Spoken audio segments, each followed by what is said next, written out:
Last week we took a break from our study of the book of Daniel, chiefly because I didn't feel prepared to deal with Daniel chapter 11. So hopefully I'm a little better prepared this week.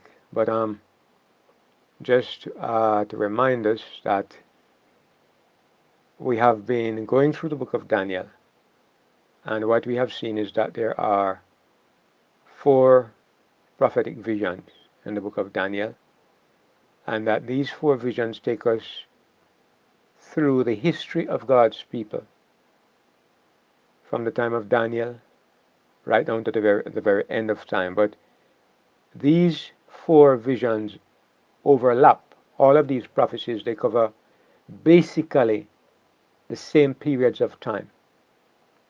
It's very important that we understand this, and especially because the prophecies in Daniel 8 and Daniel 11 have some elements that tend to be controversial, and we're going to touch on that again this afternoon.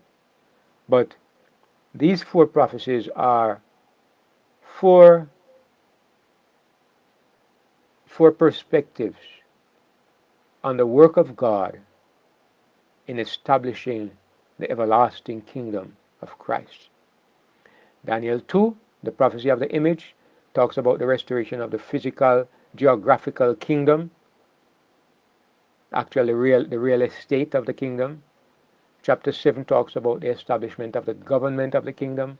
When the Son of God receives an everlasting kingdom, he becomes king forever.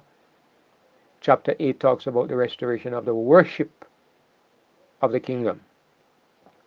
And chapters 11 to 12 focus on the restoration or the deliverance of the people of the kingdom.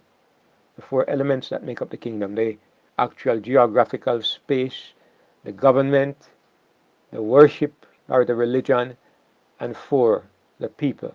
So what we're actually looking at now in Daniel 11 is the restoring of the people of the kingdom.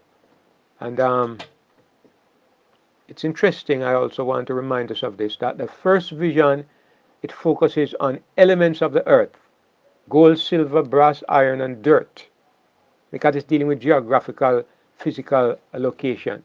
The second kingdom focuses on governments: Babylon, Media, Persia, Greece, Rome, represented as wild beasts, and Jesus receiving his kingdom after the judgment. So, because it's referring to the political aspect of the kingdom, the government aspect of the kingdom.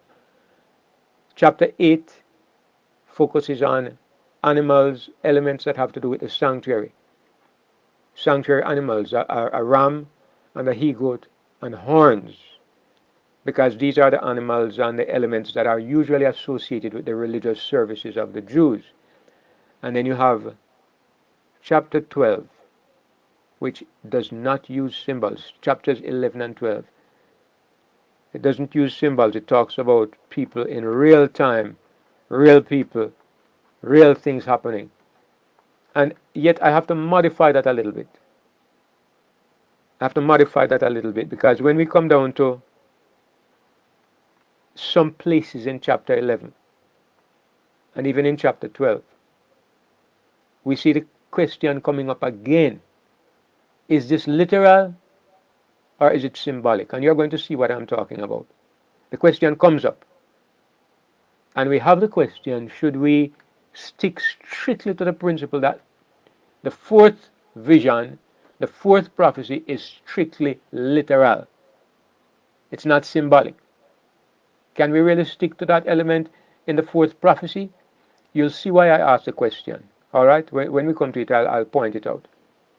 But anyway, I hope to make it easier. I know the last time we were going through this, the last time we mentioned this last week, Sister Nikki mentioned that she read through Daniel 11 and it was so confusing.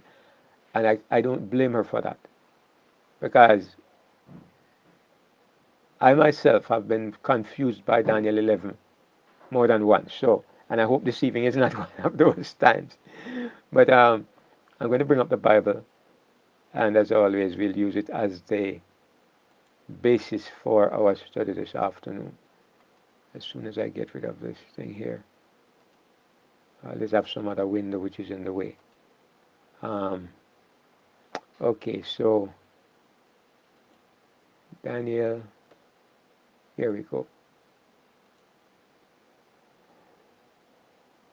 All right.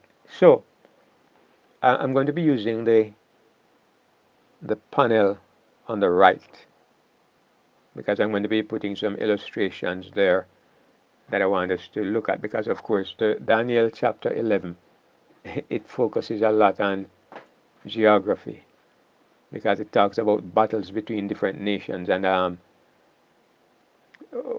will refer to the right panel when we come to it. All right, so I'm going to start by going through the first 6 verses where I won't really have much of illustrations to talk about. But it says in verse 1, remember that this is the angel Gabriel who is talking to Daniel. If you remember in Daniel chapter 10, the angel Gabriel appeared to Daniel, and he also had a vision of a man standing on the river. And this person standing on the river, we concluded that this person is Michael. And I also spent some time showing you why I believe that Michael is the same person that became Jesus Christ, that Michael is the Son of God. And while I know it's a controversial conclusion, I believe all the evidence is there. We went through Daniel chapter 10, and then the angel says that he was going to fight. He was going to fight with the prince of Persia. And after he was gone, the prince of Grecia would come. So that was kind of like the end of chapter 10. Now we go to chapter 11, and it says, the angel begins by saying, also I, in the first year of Darius the Mede, even I stood to confirm and to strengthen him. So what the angel is saying here is that, there are angels present doing the will of God in how nations develop and in the conflicts of nations and in how nations rise and fall. Because you read about the rise of the Medo-Persian Empire and the Greek Empire, the Roman Empire. But what we see here is that in the background, there are angels of God who are working so that God's purposes are carried out. So I don't know. I mean, it's a little strange because Darius was the king of the Median kingdom, a heathen kingdom. Why did this happen? But anyway, what we see is that God was the one who ordained that Darius should be there, and God, the angel says, I stood to confirm and strengthen him. So the angel Gabriel was sent by God to strengthen Darius the Mede.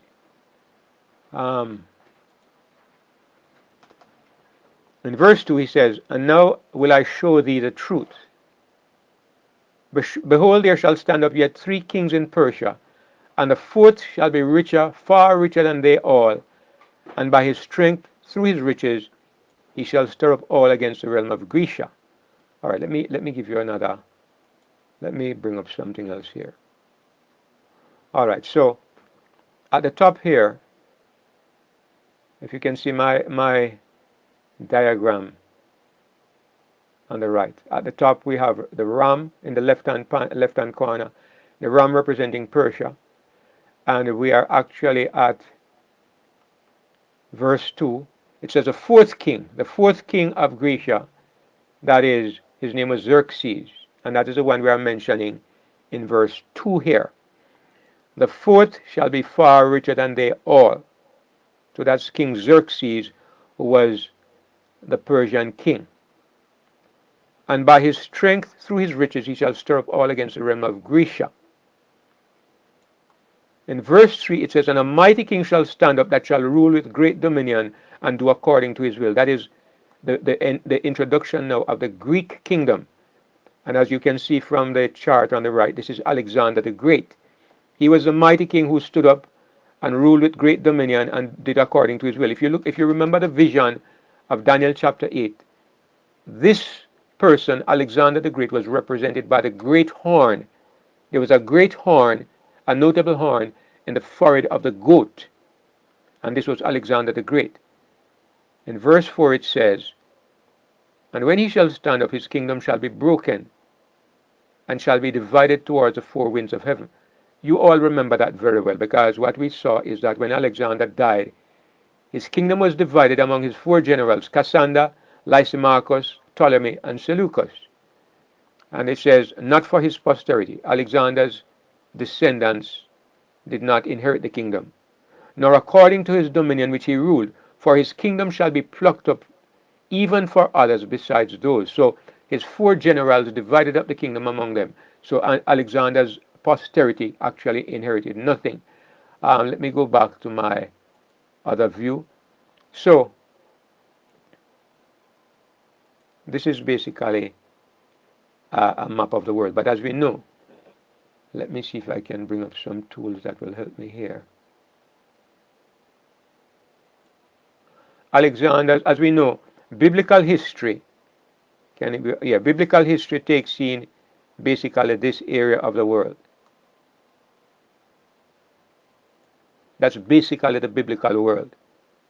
So when we talk about kingdoms ruling the world, we're actually looking at, in terms of geographic space, we are looking at a fairly small area of the world. But we should understand that in Bible times, this was the world. This was what was known as the world. So when we say that Babylon ruled the world, it was actually even about a third or a quarter of this area that Babylon ruled. The reason why I've expanded it so far is because later on, the Roman Empire actually expanded to touch on most of these areas. So it was a small area, but it was the world of the Bible. And when the Bible talks about four great empires that would rule the world, this was the empire they were talking about. So I'm going to zoom in a little bit right on this little area in here, because this is the area where the Greek Empire existed. And let me get rid of my tool. How do I do that? No.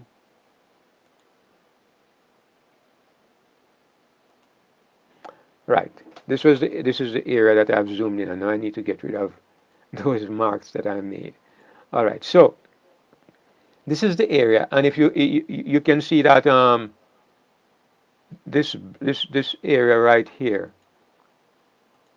this area right here is the Mediterranean Sea. Right. This is Rome here with Italy. Right here where I have the highlighter is where Israel is. This is Israel. And up above it you have Turkey. Down below you have Egypt. This is the modern designations, more or less. Let me go to another panel where we can actually look at what it is like in the time of the Persian Empire. All right. Now these are the divisions of the Greek Empire. The names are kind of like in another language, but if you look up at the top, as a matter of fact, let's go to the next view. Right. This will help a lot. If you look at the yellow area, this was the kingdom of Cassander, right here. The green area is the kingdom of Lysimachus. This orange area is the kingdom of Seleucus, and this mauve area is the kingdom of Ptolemy. So this is how the Greek Empire was divided up: Cassander, Lysimachus, Seleucus, and Ptolemy. Now what we can see, I don't know if you can see these two curved arrows. If you can see these two curved arrows, what they represent is how the Seleucid Empire, which they call the Seleucid Empire, it expanded to absorb the kingdom of Lysimachus and the kingdom of Cassander. So eventually, what you had basically was two kingdoms. The four divisions of the Greek Empire actually became two divisions. So you had the kingdom of the Seleucids, the Seleucid Empire, and you had the kingdom of Ptolemy. The Seleucid Empire basically took in Syria and the northern parts of the Greek Empire, and the Ptolemaic Empire, the Empire of Ptolemy, took in Egypt. Now, right in here where you see this little star, this little yellow star, that represents basically where Israel is, the kingdom of Israel, the nation of Israel. So you can see that the Ptolemaic Empire, this mauve empire, is to the south of Israel, and the Seleucid Empire is to the north of Israel. Because when the Bible, when in the book of Daniel, when we are seeing directions, north and south, you ask north and south of what point? Obviously, the central point is Israel. Israel is God's people. So north is north of Israel, and south is south of Israel. So this is the first division we come upon that is of importance. The first direction, this is how we interpret the directions of Daniel 11. It's north and south in relation to the nation of Israel. So, David, yes, Aaron, go ahead. but if we take Israel out of it, it seems to be north and south just the same way. Well, it has You to be have north and south of somewhere. yeah, but if you take two kingdoms and you have the dividing line, one is above the other, then one is north and one is south. All right, one is north of the other, and one is Right. south of the other. Agreed, right? I mean, if you start with, or let's say, for example, you started where you see Europe, then both of them would be south of Europe.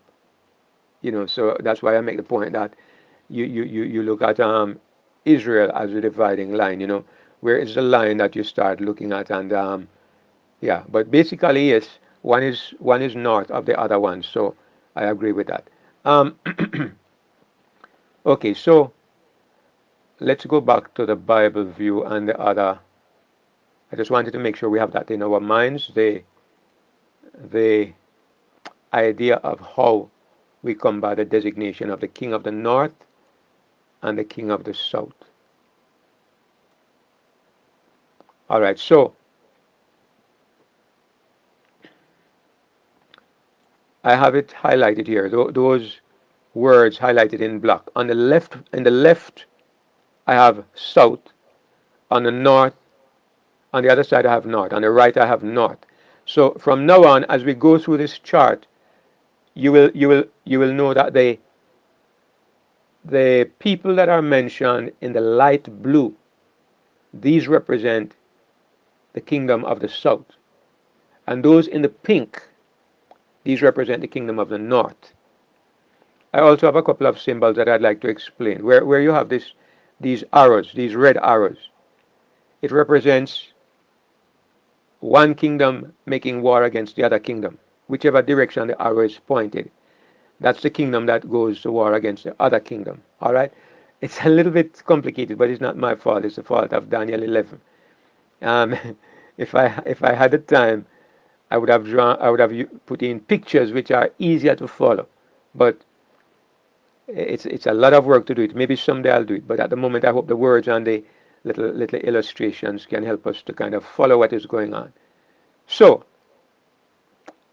the first thing that we looked at was that the kingdom is now divided up into four: Cassander, Lysimachus, Ptolemy, and Seleucus. Then it ends up, we go to the next division.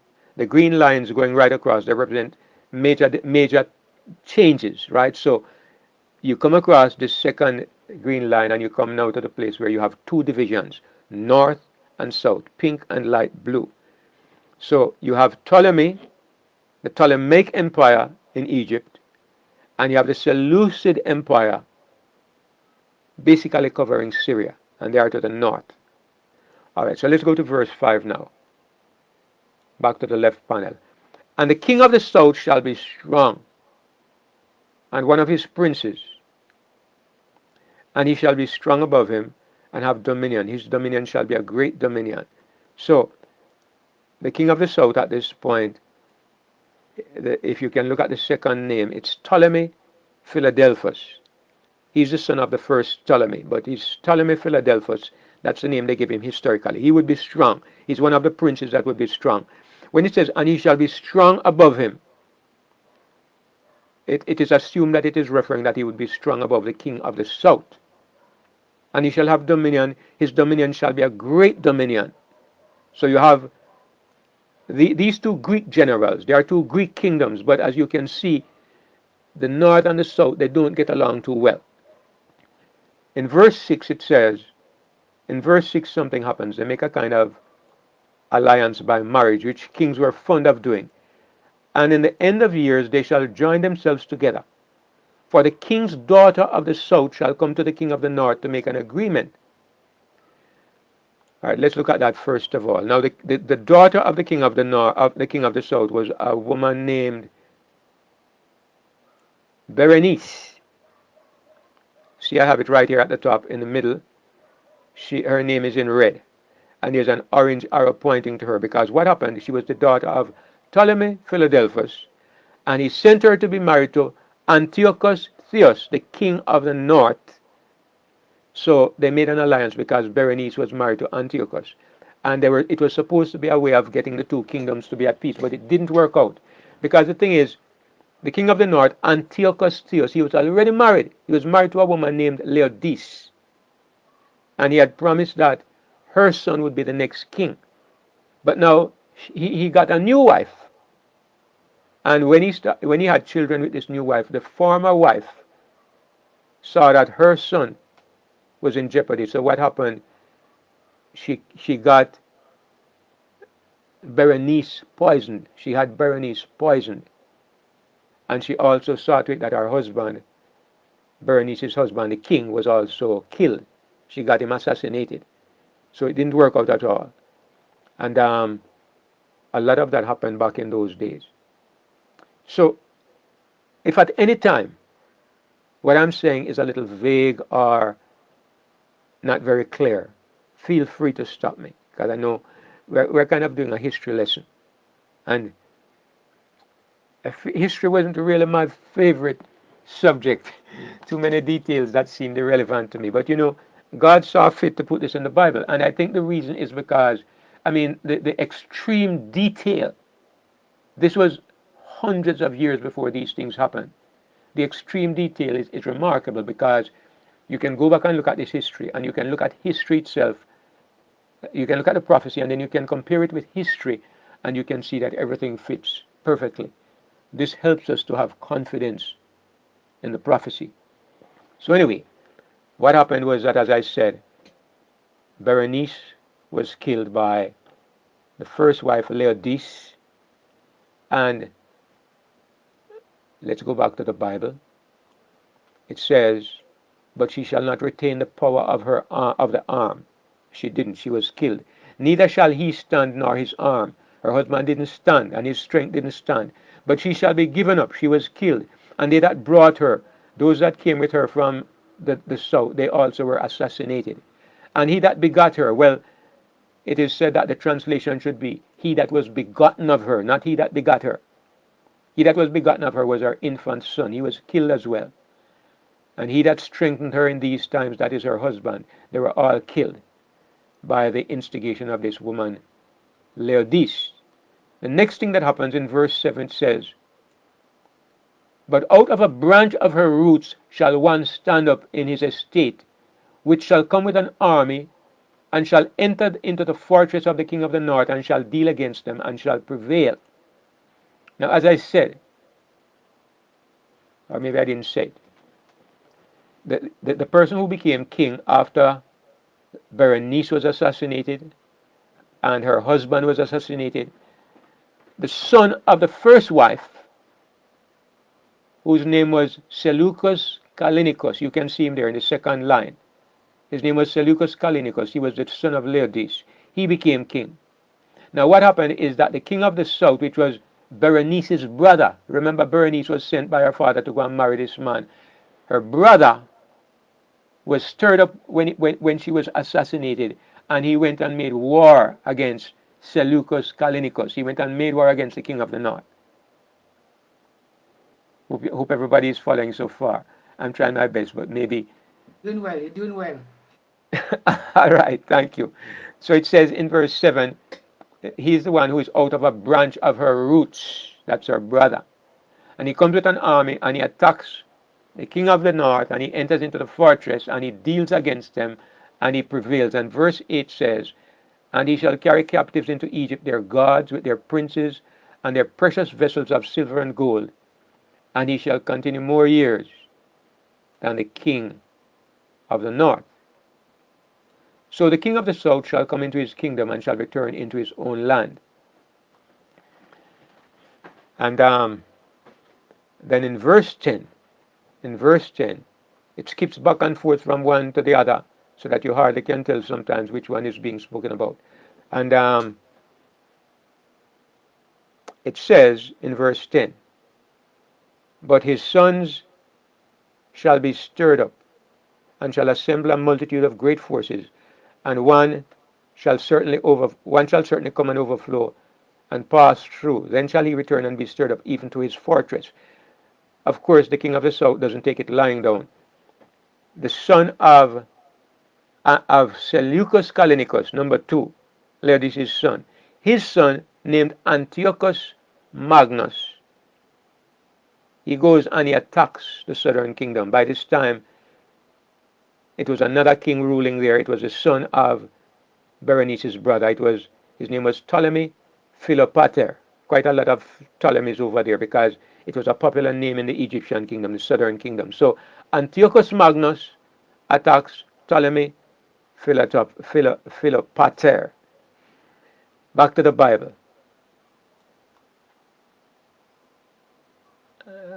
And the king of the south shall be moved with color. Moved with color. The word color here means anger. The king of the south shall be moved with anger, and shall come forth and fight with him, even with the king of the north. And he shall set forth a great multitude, but the multitude shall be given into his hand.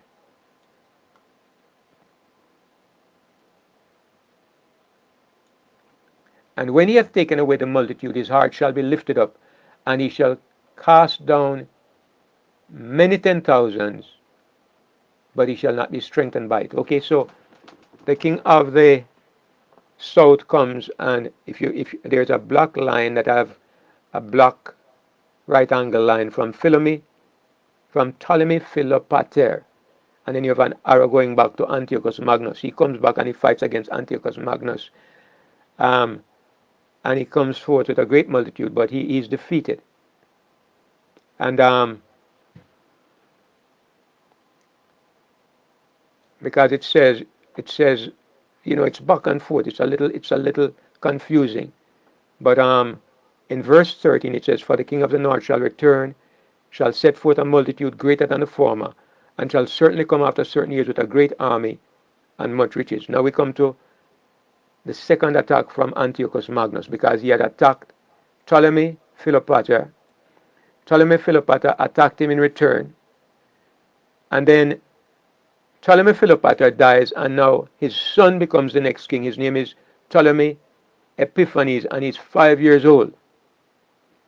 And Antiochus Magnus decides to attack while he's 5 years old, because a 5-year-old king doesn't really know much about strategy, and he thinks it's a good opportunity to come and take control of the southern kingdom. So Antiochus Magnus decides to attack by Ptolemy Epiphanes.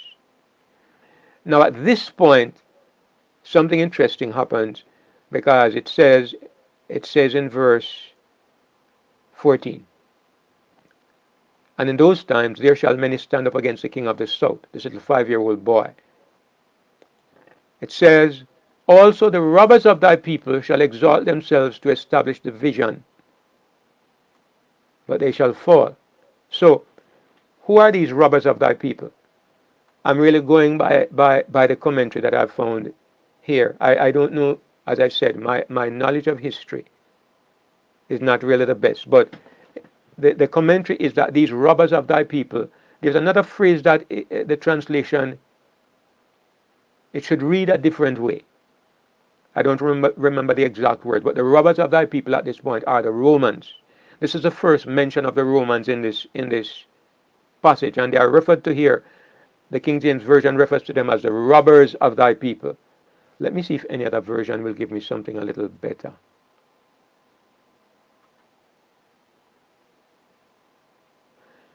The NASB gives it a different interpretation altogether. It says, the violent ones among your people will lift themselves up in order to fulfill the vision.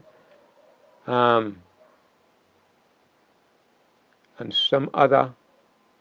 the other versions seem to give the same meaning as well. That's interesting. Anyway, the King James Version says, the robbers of thy people, and the suggestion is that these are the Romans. Okay? I don't think it's very important to the interpretation of the prophecy, so I won't dwell on that too much. But anyway, what really happens is that the king of the north comes against the king of the south to attack this infant king. And it says, Brother David, so the king of, yes, sorry, before you move on, um, what does it mean by to establish the vision? What does that part mean? Verse 14, which says that a, the robbers a, of thy people shall exalt themselves to establish the vision. a major player in the vision is the nation of Rome. Rome is very influential in the vision. So when Rome enters the picture, it's a way of establishing the vision. It's a way of certifying that the vision will be fulfilled. Now, I'm just giving you here the comments that I found in by Uriah Smith. Okay, like I said, this is the part of the book that I am least qualified to really comment on because of my limited knowledge of history. All right, but if this is really the Romans, they have entered the picture. It's like when it says in Daniel chapter 9 that the most the 70 weeks are determined upon thy people to finish the transgression, to make an end of sin, to bring in everlasting righteousness, to seal up the vision and prophecy, and to anoint the most holy. The coming of the fulfillment of this part of the prophecy was really what was the seal of the prophecy, or it established that the rest of the prophecy was true. So I'm looking at this statement in a similar way. When it says to establish the vision, there are certain key points in a prophecy that are readily certified or verified, and when they take place, they become a certification that the rest of the prophecy is true. So I'm looking at it in that way. And all of you, I'm asking you to be, you have to give some latitude in this interpretation because I will explain this. If you read three different comments on Daniel 11, in significant areas, you'll find three different meanings, three different ideas. The reason is that there are major disagreements about some elements of the prophecy. And that is why I'm saying you have to give it a little bit of latitude because on the points that are most important, there is unanimous agreement. Okay? Even when you go back to people back in the days of the reformers, on the important points of the prophecy, right at the beginning and as you come down to the end, there is agreement. It's these middle areas where they are a little bit uncertain and where you have different opinions. So anyway,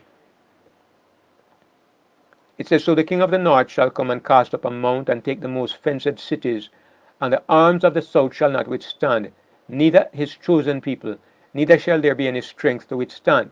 According to the record, what I read is that the Romans at this point came in to help the king of the south, Ptolemy, the infant boy, but that they were not able to prevent the northern king from carrying out his will. So it says, the arms of the south shall not withstand, neither his chosen people, neither shall there be any strength to withstand. All right, so if you look at the right panel, the last line where it says verse 14 and 15, it says, defended by Rome. Ptolemy Epiphanes, a little boy, was defended by Rome, but Rome wasn't really able to stop the king of the north from having his way. Now, this is the last time that Rome fails. It's the last time that Rome doesn't have its way.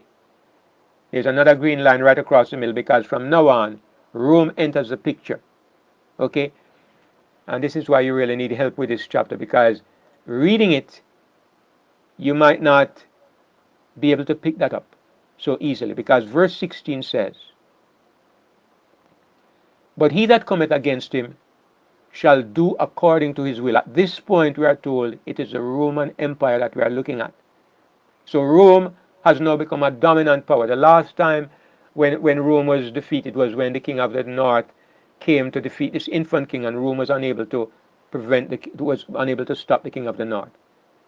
But it says, he that cometh against him, referring to Rome, shall do according to his will. and none shall stand before him, and he shall stand in the glorious land which by his hand shall be consumed. One of the things that happened about this time was that Rome, under the Roman general Pompey, attacked Jerusalem and did a great deal of damage to the Jewish nation. I won't go into the details, but Jerusalem is overthrown by the German general. At that time, his name was Pompey. All right, so You if said you look at the German. right, yes, go ahead, Ian. You said German. I think you mean Roman. Did I say German? My apologies, right. I'm getting a little, it looks like the complications of it getting to my head. So here we are, the Roman horn, the horn which represents Rome. Now, this represents the exceedingly great horn that came from the head of the he goat. Now, I know last time we were going through Daniel chapter 8, I pointed out that there are many students of the book of Daniel who believe that the exceeding great horn could not represent Rome. They believe it referred to a Greek king named Antiochus Epiphanes. And so at this point also, they begin to interpret the prophecy of Daniel 11 accordingly. They believe that at this point now, instead of the Roman Empire, what we are looking at is the kingdom of Antiochus Epiphanes, a Greek king. And you can look at the verses as we read, and if you can really, I'm going to really point out some of the places why it cannot refer to a Greek king. It refers to Rome. And I know it's confusing. I'm sorry. Can't help it. But if you refer back to the earlier prophecies, it doesn't make sense. The earlier prophecies went Babylon, Medo-Persia, Greece, Rome. Chapter 7, lion, bear, leopard, terrible beast. Babylon, Medo-Persia, Greece, Rome. Chapter 8, logically, should follow the same sequence. Babylon is about to fall, it's not mentioned, but you have Medo-Persia, Greece. Where is Rome? The only place you can find Rome is that exceedingly great horn. Likewise, you come to chapter 11. How can you have a prophecy that gives you the history of the world right down to the coming of Jesus, and it starts out with Medo-Persia, Greece, and then Rome is missing? Furthermore, when you look at the things that are said about this in the next few verses, you are going to see that they are very similar to the things that are said about the fourth kingdom, Rome. In Daniel chapter 7, where it says, he shall speak great words against the Most High, he shall wear out the saints of the Most High, and all of that. It fits in with the period of the Roman kingdom right here in Daniel 11. All right? That's a little bit. We really need illustrations for this. It's very complicated, I know. Anyway, the Roman general was Pompey. Let me just tell you offhand. Let's look at the chart. Look at the chart on the right hand side. Let me explain what happens here. Then I'll go and read the Bible. That might make it a little easier. Pompey was the Roman general who was established in Egypt. He was based in Egypt. He was basically he became the king of the south. In the northern part of the Roman Empire, up in this area of Syria, somebody else more powerful than Pompey was established, and it was the man who became known as Julius Caesar. In the time of Pompey, right about this time, as the kingdom was divided, Rome became a dominant power. Let me go back up a little bit. By this time, the Greek Empire has lost its power. Rome is taken over. This green line represents when Rome has taken over, right? The last outstanding king of this Greek Empire was Ptolemy, Epiphanes, and Antiochus Magnus. Okay? So by the time you come down to Antiochus' son, who was Antiochus Asiaticus, Rome has become dominant. Rome has taken over. Down in Egypt, which had been overrun by the northern king. You had a Roman general named Pompey who became the dominant authority down there, and the rest of the province was dominated by Julius Caesar. Now the problem was that there was a disagreement between Pompey and Julius Caesar, two Roman generals, one in the south and the other one basically stationed in the north. Now down in Egypt, there were two young people who were a part of the Greek Empire. One of them was the next Ptolemy. Remember, Ptolemy Epiphanes was 5 years old when they came to defeat him. The next Ptolemy was called Ptolemy the 12th, and he had a sister named Cleopatra. And the Romans decreed that Cleopatra and Ptolemy should rule in Egypt together. But they were young people, and so the Romans made Pompey the guardian of Cleopatra and Ptolemy. What really happened is that Pompey and Caesar had a disagreement, and so Caesar came down there to discipline Pompey. He came down there to make war against Pompey. And Pompey was murdered by Ptolemy, the young fellow that he was supposed to be guardian of. Do I need my highlighter so you can see what I'm talking about? Here's Ptolemy. All right? And Pompey was supposed to be guarding Cleopatra and Ptolemy. But Ptolemy eventually murdered Pompey, which pleased Caesar because, of course, Pompey was at odds with Caesar. So Caesar became Cleopatra, the sister of Ptolemy, became Caesar's mistress. She actually had a child by Caesar. Very mixed up and complicated. Anyway, what really happened after that now? Caesar went back to Rome, and you know the story. Caesar was murdered. If you ever read Shakespeare's play, Julius Caesar, he was murdered by some of his friends. Brutus and Cassius and Casca, they all conspired together, and one day they murdered him. They all got together and they killed Caesar. After that, his son Octavius became the next ruler. He was Octavius Caesar. And if you notice, at this point, there is no king of the south. There's no king of the south. The last ruler in the south was Pompey, who was murdered by the young man he was supposed to be guarding, which was Ptolemy. And Julius Caesar became the undisputed ruler of the world. So he was now the king of both the north and the south. There was no southern king at this point. When he died, his nephew, Octavius, who became Augustus Caesar, his nephew became the next Caesar. And after Octavius passed from the scene, then the next one was Tiberius Caesar, who was actually the Caesar that killed Christ. It was during his reign that Jesus Christ was killed. So that kind of takes us through the history of what happened here. Let's see if we can put the Bible verses with it. The Bible verses are... Yes, go ahead, Ian. Earlier, verse 16, the last part of it, which you have highlighted there, he said, which by his hand shall be consumed, talking about the glorious land. Yeah. Could this mean the destruction of Jerusalem after Christ? Could it be extended to that period? It could, but it's actually referring to a specific king. And there actually was an attack against Jerusalem at this time that fulfilled the specification, because later on, we're going to see the actual destruction of Jerusalem mentioned later on in the chapter. Okay. Yeah. So when it says in verse 17, he shall set his face to enter with the strength of his whole kingdom, and upright ones with him. This is referring to when Julius Caesar went to attack Pompey. Upright ones with him, it means that there were some Jews who were involved in helping Caesar in this conflict against the king of the south. Thus shall he do. And he shall give him the daughter of women, corrupting her. This refers to the alliance that Caesar had with Cleopatra.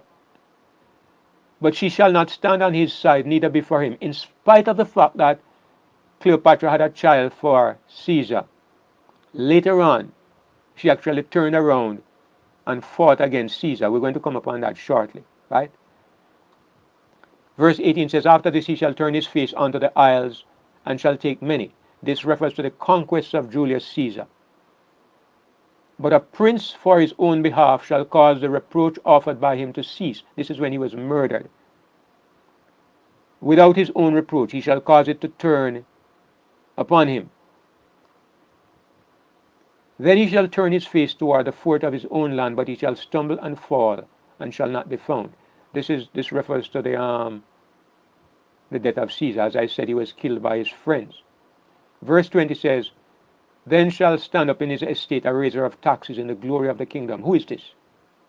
This is easy to identify this person, because even the Bible refers to Caesar Augustus when it says, in those days there went out a decree from Caesar Augustus that all the world should be taxed. The Bible itself refers to Caesar Augustus as a person, as a taxer. So again, I'm saying this cannot be referring to Antiochus Epiphanes.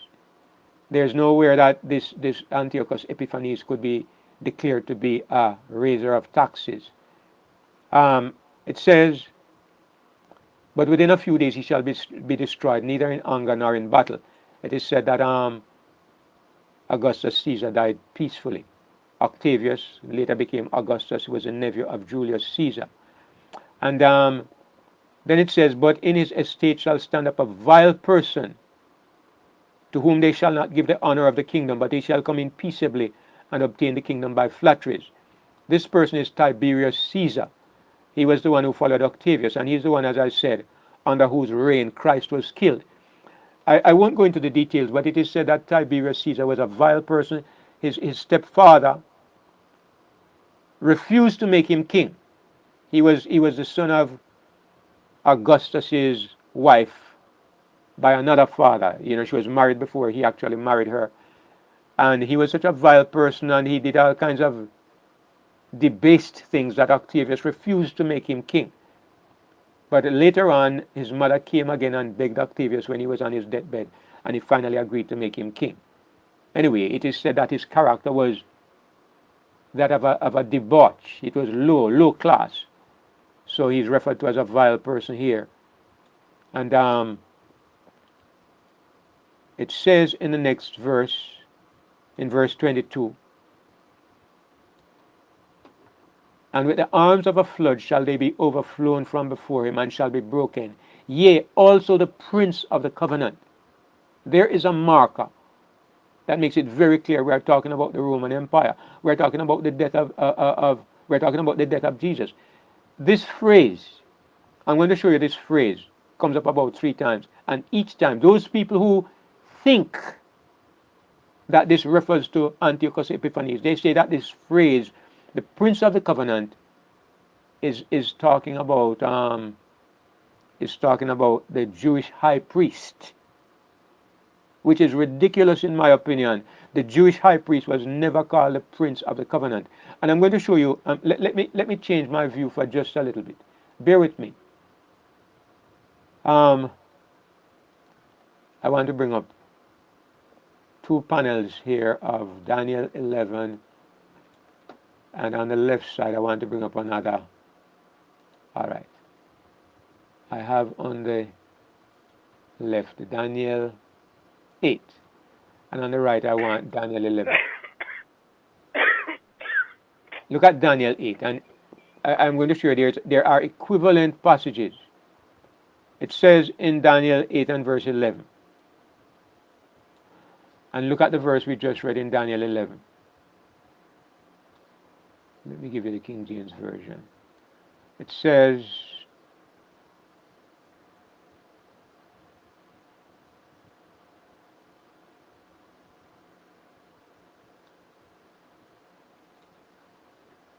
in Daniel 8. No, that's not the one I want.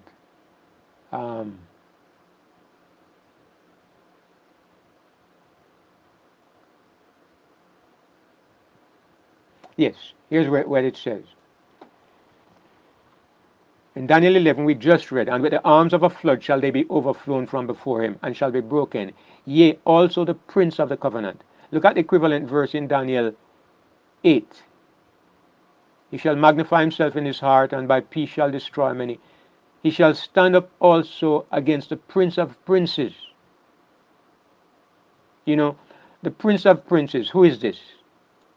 The prince of the covenant. In an equivalent passage, it refers to the prince of the covenant. And a little earlier on up in Daniel 8, it also refers to, he magnified himself even to the prince of the host. The prince of the host in Daniel 8, the prince of the covenant in Daniel 11, and also in Daniel 8 it refers to the prince of princes. Who is this talking about? It absolutely is not talking about the Jewish high priest. These are clear references that can apply, in my opinion, it can apply only to Jesus. So this makes it very clear that this person we are talking about is indeed Tiberius Caesar, the one that actually was responsible for ruling Rome at the time when Rome killed Christ.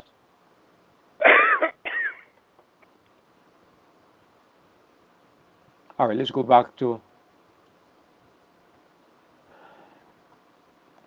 You all have to bear with me, please, because as I told you, this passage is the most difficult passage just to read through it, and we're trying to do more than read through. We're trying to see if we can fit the verses to the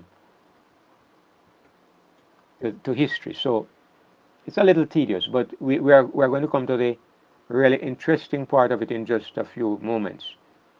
So it says, the prince of the covenant would also be broken before this power. And as I said, I believe this to be Tiberius Caesar, the Roman power.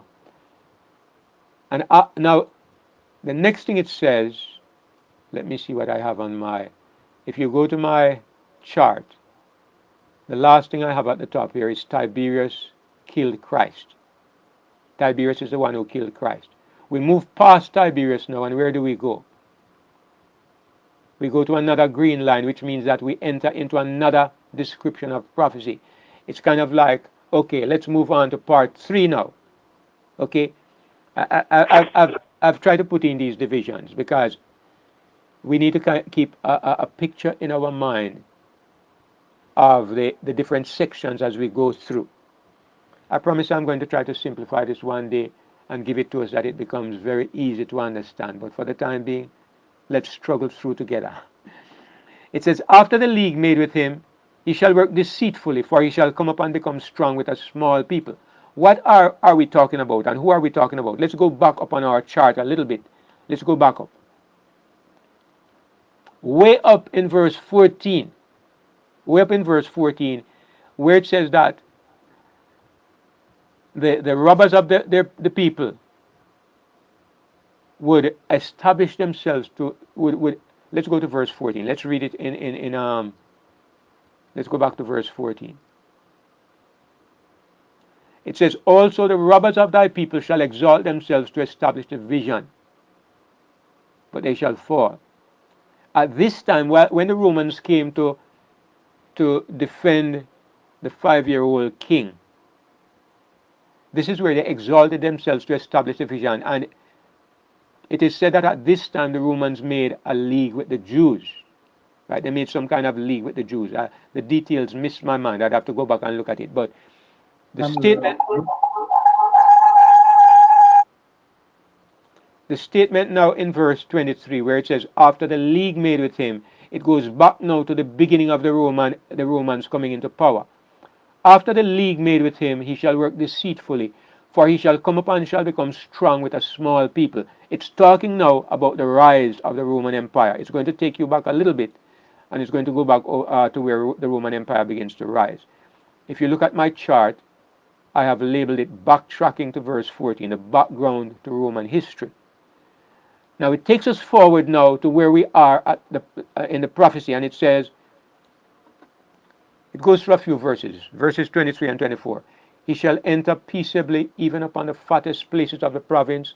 He shall do that which his fathers have not done, nor his fathers' fathers. He shall scatter among them the prey, spoil, and riches. Yea, and he shall forecast his devices against a stronghold, even for a time. He would have plans against the strong cities for a while. It's interesting that it says, even for a time. According to your estimate, this refers to a period of 360 years, that the Roman power would be allowed to have 360 years when they would plan against the other powers and overthrow them. We will come to that again. Now, we come to verse 25. And verse 25 takes us back now to the battle between Julius Caesar and somebody else. Let's see if we can get this. It says, he shall stir up his power and his courage against the king of the south with a great army. So we have a king of the south again. And the king of the south shall be stirred up to battle with a very great and mighty army, but he shall not stand, for they shall forecast devices against him. Who are we talking about? Let's go back up a little bit. We see that after Julius Caesar was killed, was murdered, the next person who became king was his nephew, Octavius or Augustus Caesar. Right? There we have it. Right up at the top there. Where we are now is that we are now looking at something that happened during the time of Augustus Caesar. There was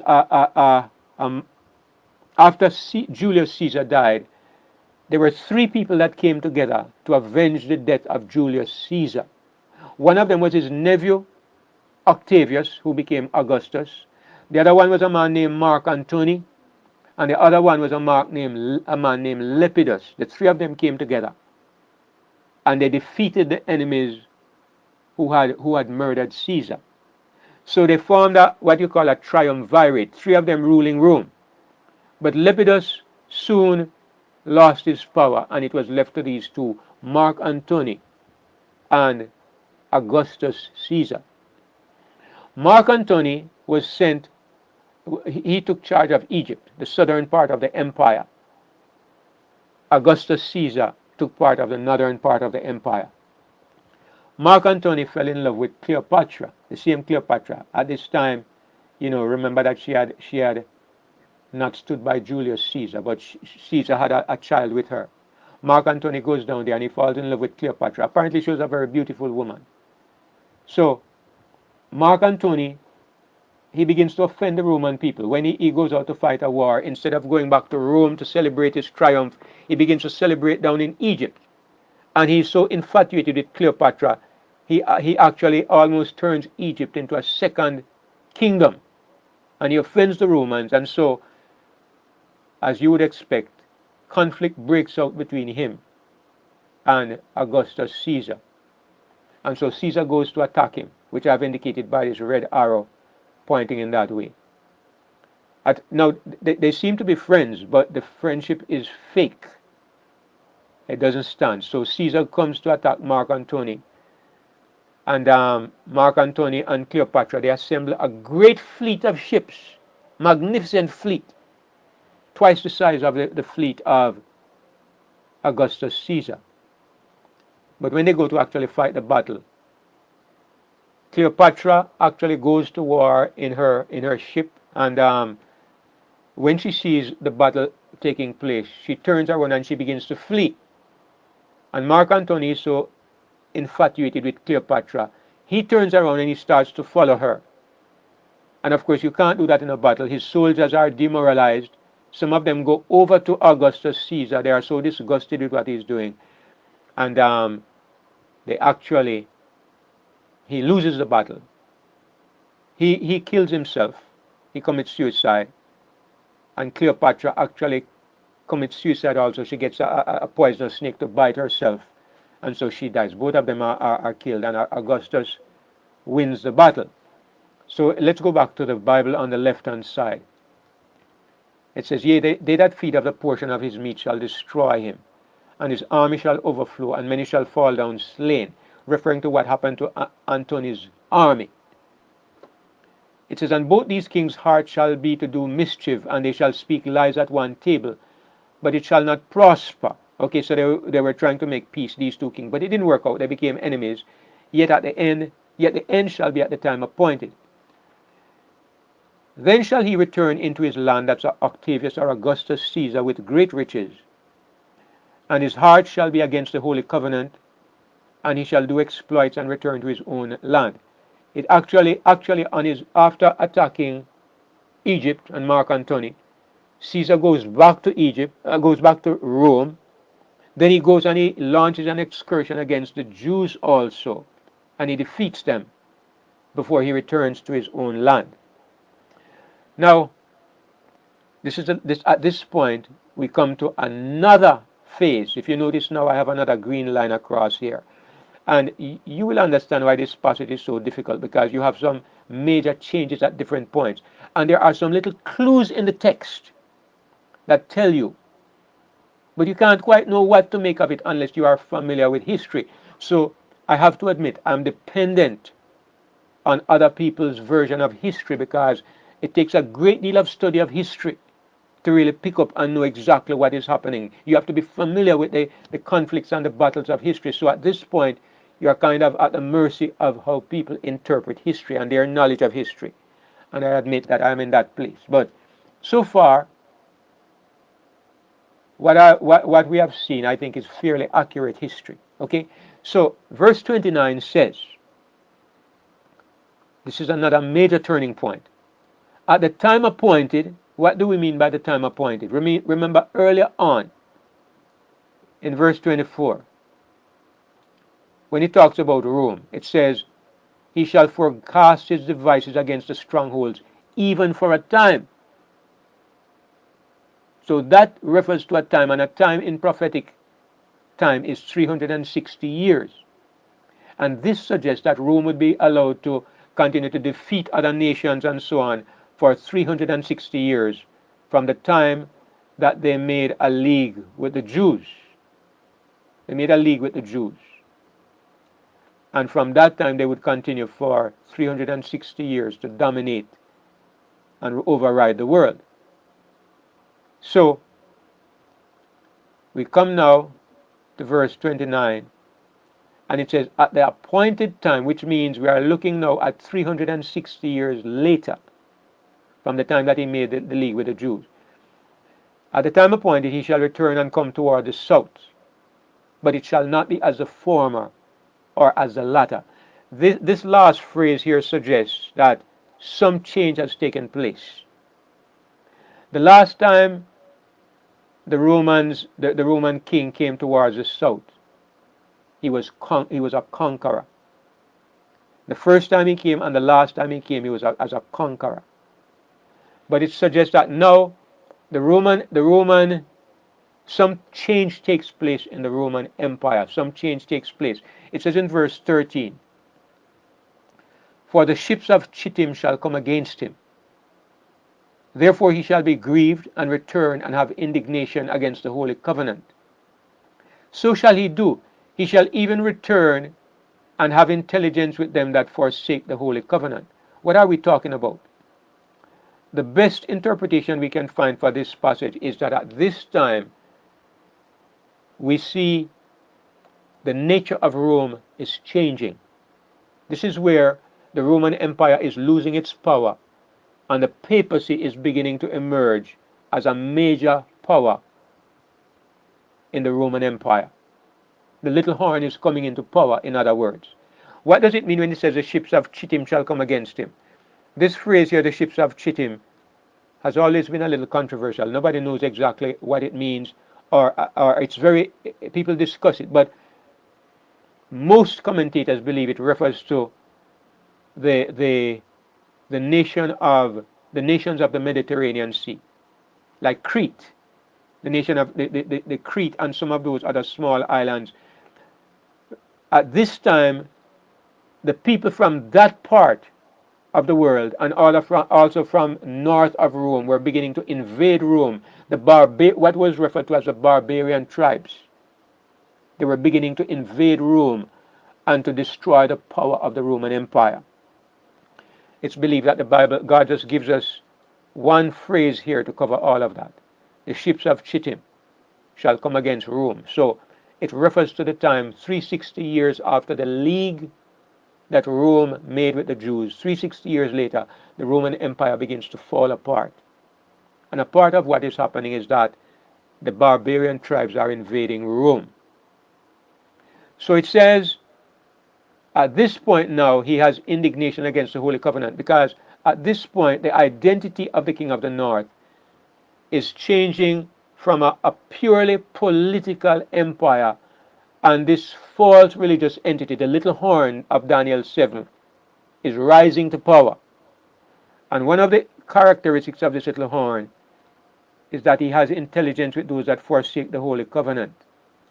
And he will have indignation against the Holy Covenant. We have now the Church of Rome beginning to change the pure religion that was established by Jesus Christ. Now, Hey, David. yes.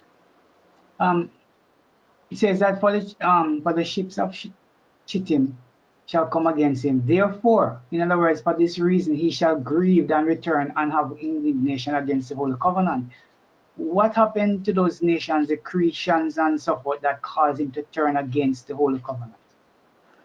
Well, some of these nations, as you know, the Heruli, the Vandals, the Ostrogoths, they were Aryan nations, or they were said to be Aryan. In other words, there were elements of their worship that were contrary to the worship of the Roman Church. So, one of the things that the Roman Catholic Church did was to attack, was to organize or to orchestrate attacks against these powers, and to establish their own false doctrine. That was one of the things that caused them. If you look at the next verse, verse 31, it says, "An arm shall stand on his part," referring to the fact that he had support from some of these nations. "And they shall pollute the sanctuary of strength, and they shall take away the daily sacrifice, and they shall place the abomination that make it desolate."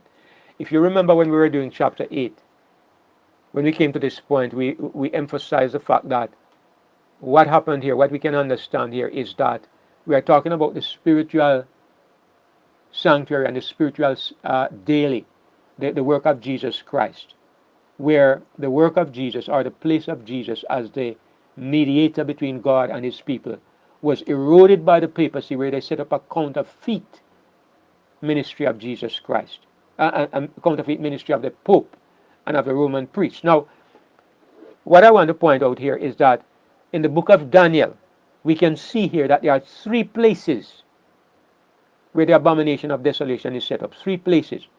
3. The first time was when physical Jerusalem was destroyed. Jesus spoke about it. He says, when you see the abomination of desolation standing in the holy place, then those in Judea were to flee to the mountains. The second time you had a fulfillment of this prophecy was when the Roman Catholic Church took away the knowledge of the mediatorial work of Christ, removed it from Christendom, and established a counterfeit priesthood, the abomination of desolation, the desolating false heresy, the desolating system of worship was established, and the true worship, which we are rejoicing so much in today, was taken away.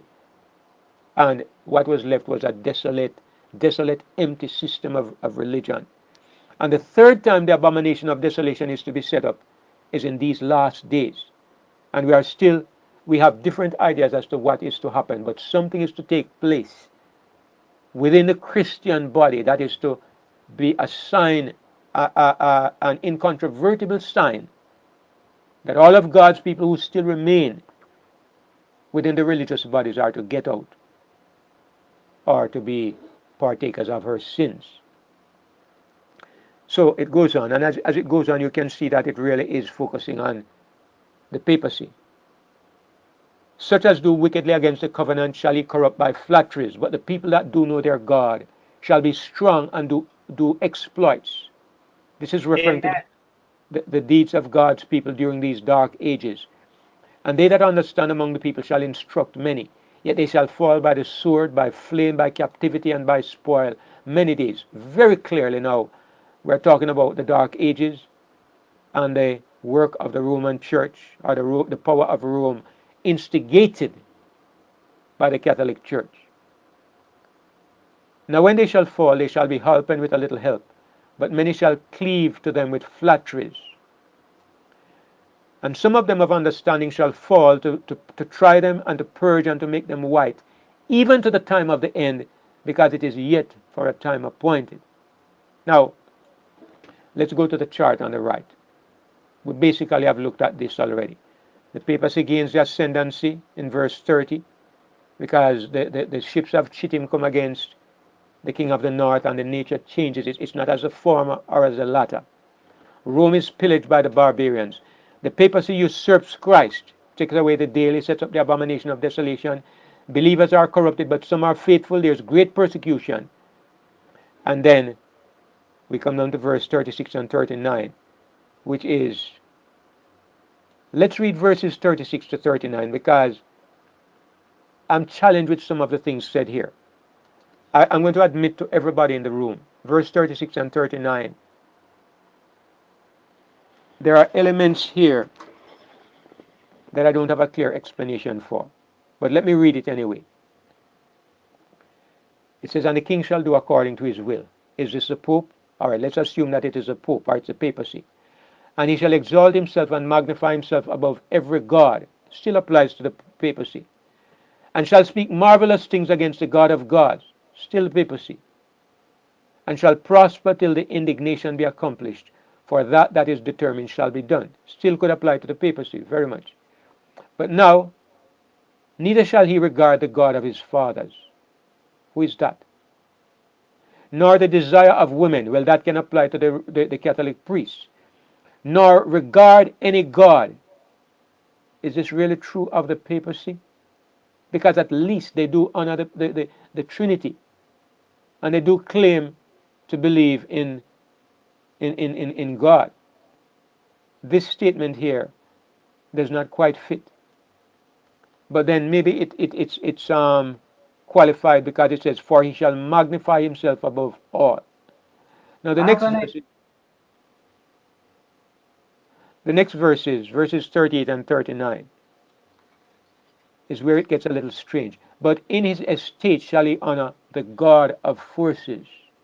I have an idea. Who is that? And a God whom his fathers knew not shall he honor with gold and silver, and with precious stones and pleasant things. Now it says he doesn't honor any God. He doesn't regard any God. He does not regard any God. But then it says, he shall honor the God of forces, and a God whom his fathers knew not he honors with gold and silver, with precious stones and pleasant things. There is a conundrum. Can I say Yes, something here? yes. So I'm looking at what is about to happen or what is happening right now. And what I'm seeing from what I'm looking at there, it's speaking about now the desire of women. That kind of point me towards LGBT. Men who don't have no desire for women. And then they start to talk about no regard for God, atheism. And then they talk about honor the God of forces, which is science, stuff like that. Using all the wealth and money and technology and all those things towards what they worship and honor these days. Those are the thoughts that come into my mind as I read. All May I right. offer another suggestion? I see your brother Bernard, and Okay. I didn't catch the other voice, but let me just say something.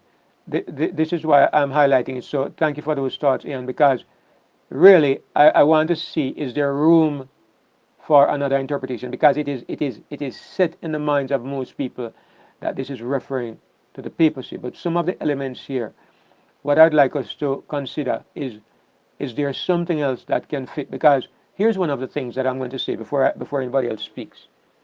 I am very strongly persuaded that the beast from the bottomless pit that is mentioned in Revelation Steve, refers to an atheistic European power. If you were with us when we went through the book of Revelation, you could see how we came to that conclusion. An atheistic European power. So this would kind of fit in with what is said here. But let's just pause a moment and take the other comments. I see your sister Di. Somebody Um, Somebody, I see Sister Diane. Let me take it in order. Somebody started to speak, then I acknowledged Brother Bernard and then Sister Diane. But who was it that started to speak? That was me, Brother David Matthew. But Go ahead, Brother that's Matt, and then Brother Bernard, then Sister Diane.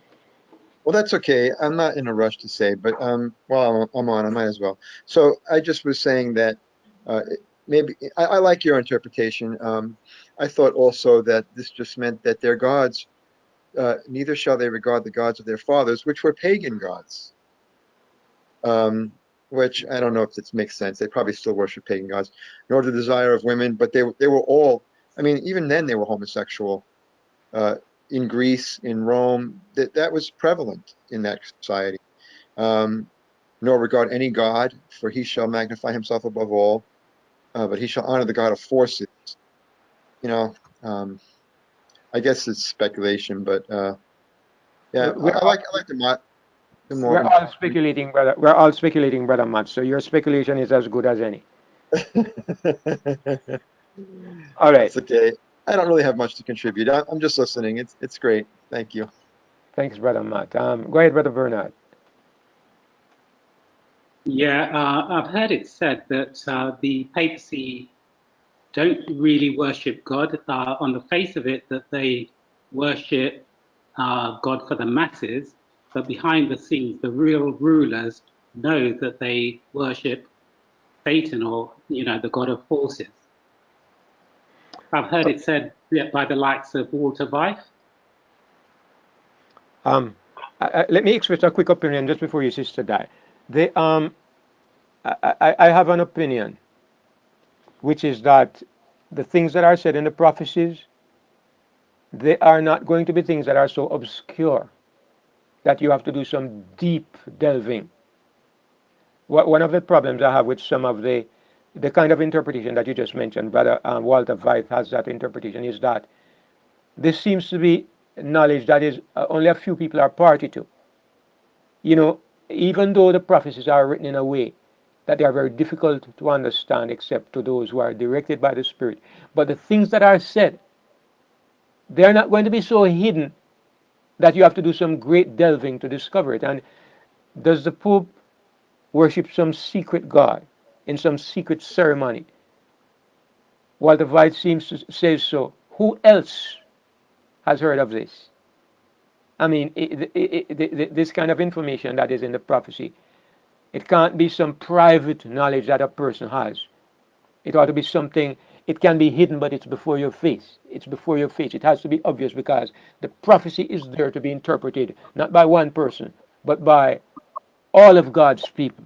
So it has to be something that we are able to see without having to go through some kind of secret, deep, detailed study. Go Brother ahead, David, Sister. can I say something after Sister Diane? Sure, I didn't get the name. Faye. Oh, Ivy. Good to know that you are with us this evening. Go ahead, Sister Di. Um, One of the things about not having women is that the papacy didn't always start off with celibacy. That was something brought in by a Pope Gregory somebody. So it wasn't always that they didn't have women.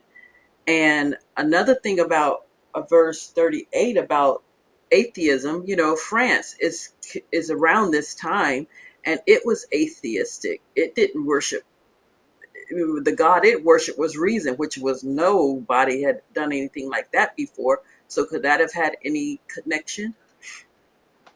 That's very interesting, Sister Diane, because many of the Adventist pioneers believe that it wasn't speaking about the Pope, it was speaking about France. As a matter of fact, if you read Daniel and the Revelation by Uriah Smith, he teaches very clearly that this person is referring to France. But what happens is that he now makes France the king of the north. And that is where I have a little challenge with what he's teaching because this is referring to the king of the north, but this means that France becomes exclusively the king of the north because of how he interprets it. Because he says, this king here that honors the God of forces. He goes through and he explains how this ties in with the attitude of France and what France did in the French Revolution. But what is interesting is that exactly what he says about France would apply to a great extent to present-day atheistic Europe. And even though Europe is not completely atheistic, it is in a major way atheistic. Europe is a redevelopment of the ancient Roman Empire, and it is rapidly developing into a state that is totally godless. Primarily, the European Union is a godless state, primarily. And many of the things that are said here, we can look at it in more detail afterwards. But go ahead, Faye. Good to have you in the room.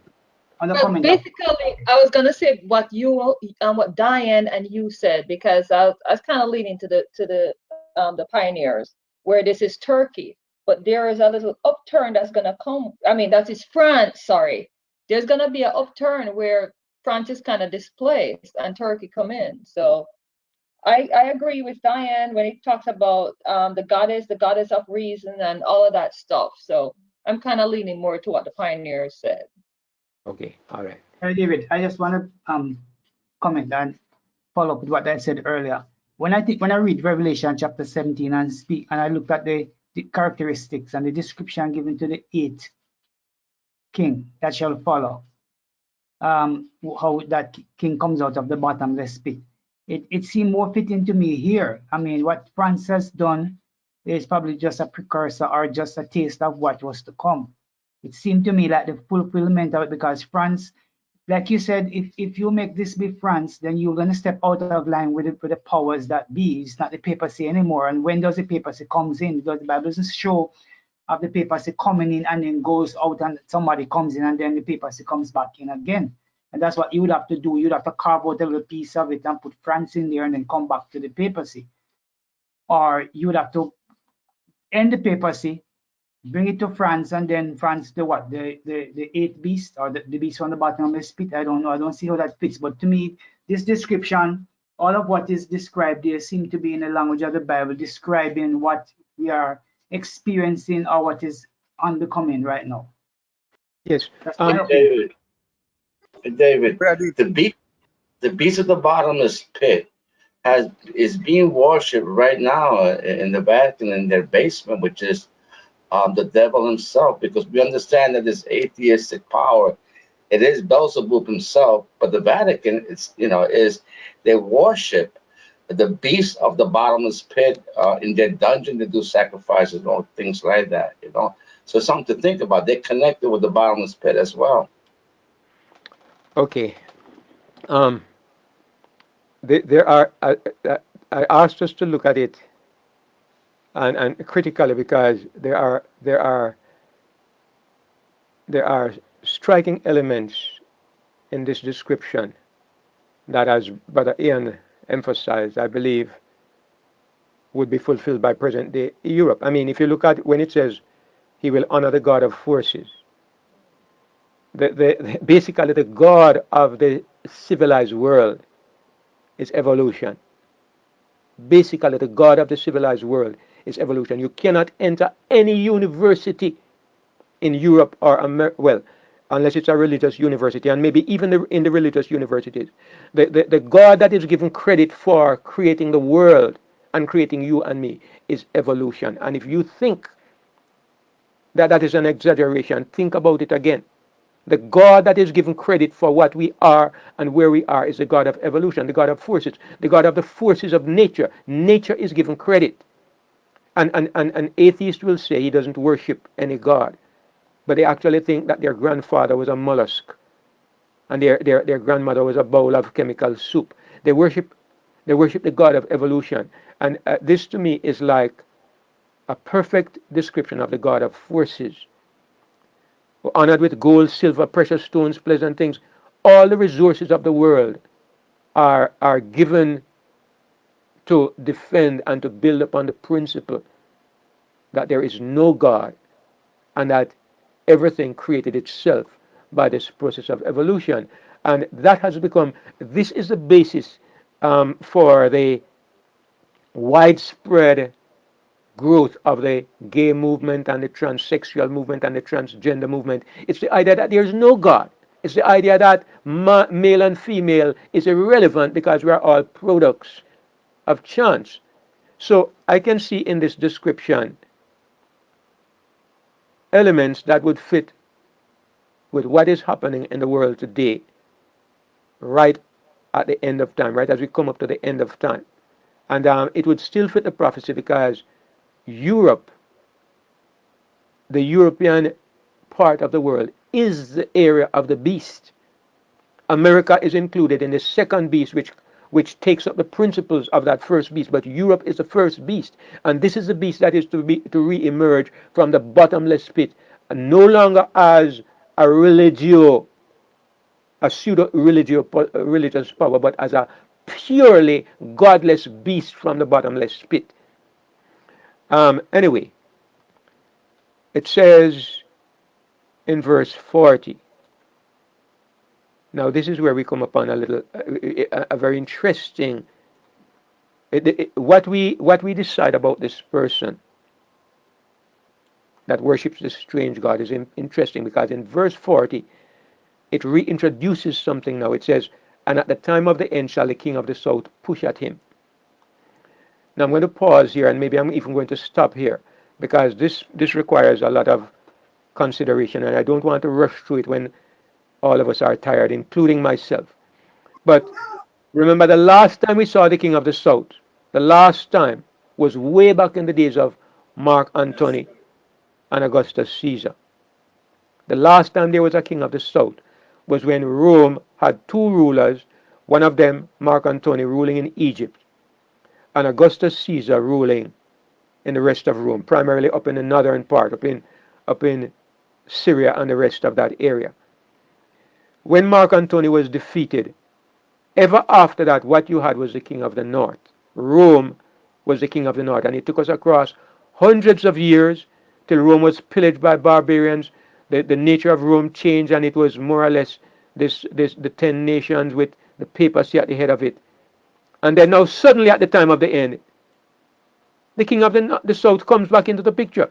So the question is, who is this king of the south? At the time of the end, shall the king of the south push at the king of the north? Now, who does he push at? If the person we have been reading about is the papacy, then the king of the south will push at the papacy. Uriah Smith said that this king of the north was France. And Uriah Smith somehow got the king of the south to be Turkey. And he said Turkey would irritate France. Uriah Smith made it a conflict between Turkey and France. And it's a little difficult for me because I don't see how France becomes the king of the north, because I'm going to show you the map in just a moment. We're going to look at the map and we can look at France in relation to Turkey. But anyway, Uriah Smith said Turkey was the king of the south. Somehow he switched, it was no longer Egypt, it became Turkey. And it's confusing because really Egypt is not a significant power today. So the king of the south, are we still going to say Egypt is the king of the south? Remember, we are dealing with literal things. That's what we have been saying. We have been saying we are dealing with literal places. So if the south was Egypt, are we going to change now and make the south somewhere else? Now I'll tell you, one person who took a different approach was a man named Robert Brinsmead, and I'll tell you his idea, which I was embracing for a while, but I don't embrace it anymore. Robert Brinsmead, also James Rafferty and Ty Gibson, they had embraced that belief. What Brinsmead said was, as you come down to the end of time, we are no longer looking at literal things. We have to go to symbolic. And if you say, why would you do this? He says it's because we have moved past the time of the old covenant. We have moved to the new covenant. And when you come to the new covenant, you have to give symbolic meanings. You have to give spiritual meanings. And it seemed to make sense to me at the time. And so he said the king of the north is now the power that is represented by spiritual Rome. And he said that was the papacy. And the king of the south is what was represented by spiritual Egypt. And he said this was communism. And he argued that Egypt was a nation that denied the existence of God. And so whoever denies the existence of God today, they would represent the king of the south, which is Egypt. And whoever represented the Babylon of today, they would represent the king of the north, which he said was the papacy. So he said communism would irritate the papacy, and the papacy would orchestrate the destruction of communism. And so in 1989, when the Soviet Union fell, it was a great triumph for that interpretation. It was felt that the papacy, the Pope, had orchestrated the overthrow of communism. So that carried a great deal of weight. But today, a lot of people are going back to the former. In fact, there are different ideas. I promise next week we'll come and we'll discuss this thoroughly. I'm just going to give you the third idea, then we're going to end the study for this evening. And if you are a little bit confused, I understand. I'd But like to make a comment. yes, all right. Let me just give you the third idea before we move, right? Before you comment and we kind of close. The third idea is that the king of the south now becomes the Islamic nations, and that the king of the north represents Europe primarily, with the papacy representing Europe primarily. And quite a few Adventist teachers are now embracing this idea. This has some merit because to the south of Europe, if we assume that Europe is the king of the north, whether you say it's the papacy or the entire Europe, they are definitely to the north. So you look down below and you say, what is to the south?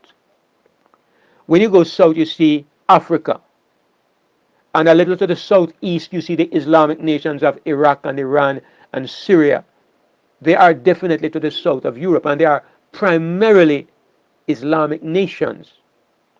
And if you look, you can see that there is tension between Islam and the European powers. You could even say that there is a lot of irritation because a lot of Muslims are invading Europe. They say they are fleeing persecution. They are invading Europe, and there's tension between Europe and the Islamic nations. So a lot of people are looking at this and saying, this is the meaning, the Catholic nations of Europe are going to launch an attack upon the Islamic nations of the southern area. So that's one interpretation. But again, there are some difficulties with it because a lot depends upon who is the king of the north, and how do you identify the king of the south so you get an exact identity. So anyway, I wanted to leave those ideas, and then I promise that next week we will explore it a little more fully. But I think we're going to stop here. Brother Ian will make his point. I'm going to close the recording, and then we can discuss if we want. But I kind of run out of steam, so I'm going to let Ian and then Sister Diane speak. Then I'll close the recording. All right, after Sister Diane, I want to make a point, Brother David. All right, Brother Chris. Okay, so I didn't know about that third interpretation that you just gave, Brother Vid, but I was thinking along that line. I was thinking that since we in the study coming along, we can see where the king of the north transformed from being just political power to know a subtle kind of a religious force, becoming the papacy, with the king of the north, Augustus and so forth, and it's come right into the papacy. And so that we identify the king of the north as that way coming all the way down up to the point where it comes to this point. I would imagine that since we have done that transformation to the king of the north, a similar transformation should be done to the king of the south. So you'll have to look at the religious persuasion or the religious identity of the king of the south as compared to what is going on with the king of the north. And that is why I was thinking that Islam could quite likely be what the king of the south is now. As far as Uriah Smith's interpretation is, I don't think it could fit because if he's saying that communism, sorry, not Uriah Smith, Grimsmead, the idea that Grimsmead came about Russia communism being godless.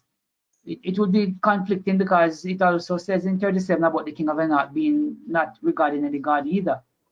So that it wouldn't stand there. But I think the Islam thing is looking something to be to consider.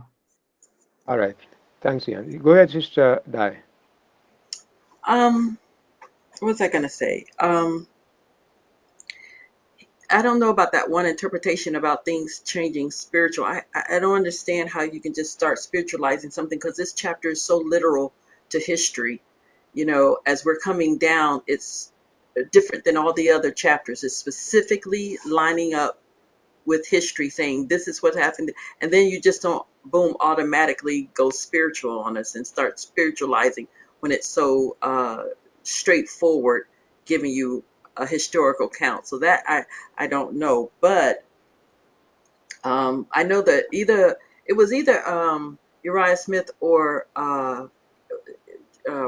Jones that said that the king of the north was Turkey or whoever occupied that position at the end. So I don't know if it was Jones that was not being saying it was Turkey because it was north, but it was whoever at the end that would be occupying that position or place. So it could change from that point if somebody else is in that geographical location that takes that position. So Mhm. it could lead away from Turkey or it could lead to whoever uh, at that in that location, I guess. So then I wasn't saying that it became spiritual or spiritualized it, you know. No, no, I not was you. saying that I know, but I'm saying he said yeah. that somebody else Oh, okay. gave that, and I was just saying Okay, okay. reference to the illustration that he gave. Yeah. Okay. Just before your brother Chris. See, the thing is, if you look at this, this is a little small. Let me see if I find a better. If you look at this map, um, right up in this little corner here, let me use my spotlight. Right up in this little corner here, this is France, and this is Turkey. This is Israel down here. This is where the king of the south was, down in Egypt. Up here where Turkey is, was absolutely the king of the north. This was where you had most of the kingdom of Seleucus up here. All right. Well, the kingdom of the north moved further north. It went to where we see Italy here was the center of it with Rome here, and this was the Roman Empire more or less. But it's hard to understand how you limit the kingdom of the south now to Turkey, and you leave out all of this area. This was the south. This was the south. Egypt, and you would think if you're talking geographically, then it's going to be somewhere down in this area. Turkey is definitely up above. So anyway, that's one of the challenges. Go ahead, brother Chris.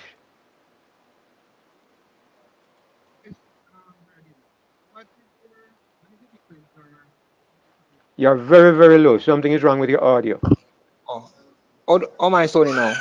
You're okay now. Right. The desire for women and the desire of women. What you think there's a difference? The thing is, the biblical language is difficult. It's difficult to make a point like that when you're dealing with the Old Testament language because sometimes you see of and you see for and it means the same thing. If you notice while we were reading through Daniel 11, the terminology, the words that are used, he shall forecast his devices against a stronghold. What does that mean? You have to kind of you can't specifically look at the words. Like for example, what does it mean to forecast? You take a general meaning, and the general meaning is he's going to plan strategy and warfare. I would say it's a similar thing when I look on the phrase, he shall not regard the desire of women or for women, because sometimes it's just a matter of how the translator translate the word. The same word might mean for or of. I'm not saying it does, but I tend to be kind of not so picky about particular words, especially going through this chapter, because there are so many things here that have kind of broad statements, and you have to dig into it to kind of figure out what it's saying. So I would take that same approach here, right? If it means the desire for women or the desire of women, does it really mean two different things? if you interpret it, if you use that a different word there, I would say it doesn't make a significant difference. Brother David, Faye here, a quick thing. Yeah, go ahead, Faye. Another thing we need to take in consideration is where it says, and at the time of the end. What does at the time of the end mean? Is it our time, or is it what we know as the prophetic time of the end, when the time of the end began in 1798? So that's Absolutely. something to consider as well. Absolutely. So next week, I promise that we'll look at all those nuances, and maybe I'll be able to present a bias that I have. I'll be able to say I have a bias and present that. But I still am interested that we all should, look at, understand the different ideas, so we can come to it with at least some kind of background that can help us to make some reasonable decisions. I admit, in my opinion, it's the most difficult prophecy in Daniel and Revelation, because what I've been trying to do, and I can't quite make it, I've been trying to fit it with Revelation. Where in Revelation is there a battle between the king of the north and the king of the south? Where in Revelation do you find two secular forces fighting against each other? If you even say that the king of the north is the papacy, where do you find the papacy fighting against a secular power in Revelation? I can't find it, and Revelation is supposed to give you more details as to what is happening in Daniel. So that's why it is so challenging. But um, If- I'm sure every one of us will have good ideas to put into the mix next week. Is that Brother Matt? no, it was Brother Joel, but I will just wait till next week. You've taken care of that question. All right, and I would appreciate your input, because I know you're a history man. All right, let me end the recording and we'll close. I just want to say that this is the best that I've heard of it so far. It was always like a very confusing chapter to me, and till this evening I've had the best and the clearest understanding so far. So I think you did a good job. Thank you. I feel a little better, because it just felt very disjointed and all over the place to me. But if it helped you to see a little more clearly, praise the Lord. And I promise the next time I'll do a better job.